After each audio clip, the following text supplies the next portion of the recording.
కొత్తేడాదిలా job కొట్టాలి, సర్కారు నౌకరు అనిపించుకోవాలని గట్టి పట్టు మీద ఉన్నారు చాలా మంది. పరీక్షలు ఎప్పుడొచ్చినా రెడీగా ఉండేటట్టు పోటీలు పడి చదువుతున్నారు. అందరు ఎదురు చూసేది నోటిఫికేషన్లు ఎప్పుడు పడతాయా అని. అయితే పరీక్షలు పెట్టే టీఎస్పీఎస్సీ బోర్డుల పాతోళ్ళంతా రాజీనామాలు చేసిండ్రు. మొదలు కొత్తోళ్ళని తీసుకుంటే గాని గా కొలువులేసుడు కుదరది.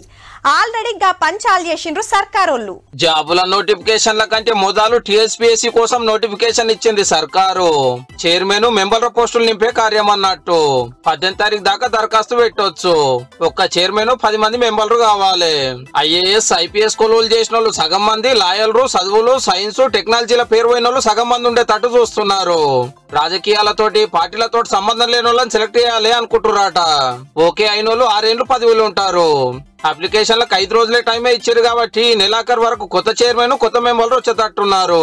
ఇక ఎమ్మటే కొలువులకు నోటిఫికేషన్లు ఇచ్చుడు, రద్దయిన పరీక్షలు పెట్టుడు నడుస్తుంది అన్నట్టు. 9 ఏళ్ల తర్వాత గ్రూప్ 1 పరీక్ష పెడితే పేపర్ లీక్ పుణ్యాన్ని ఒక పారి, బయోమెట్రిక్ పెట్టినందుకు 2వ పారి రద్దాయి. గ్రూప్ 2 కూడా వాయిదాల మీద వాయిదాలు పడుతుంది. మొన్న రాజీనామాలు చేసిన వాళ్ళు ఏది సక్కగా పట్టించుకోలేదు. కళ్ళు మూసుకున్నందుకే 30 లక్షల మంది నిరుద్యోగుల జీవితాలు ఆగమైనాయని ఎంతో లొల్లి అయ్యింది. చెప్పినట్టే కాంగ్రెస్ గవర్నమెంట్ రాగానే టీఎస్పీఎస్సీ మొత్తానికి మొత్తం మార్చి పడేస్తుంది అన్నట్టు. ఆఫీసర్లను కేరళకు పంపి ఆడ ఎట్లా పరీక్షలు పెట్టి దర్శకరమ్మన్నారు. కొద్దు సీఎం సారు మంత్రులు ఢిల్లీకి పోయి దేశం అన్నిటికీ పరీక్షలు పెట్టే యూపీఎస్సీ చైర్మన్ కలిసిరు ఎట్లా చేస్తే బాగుంటదని.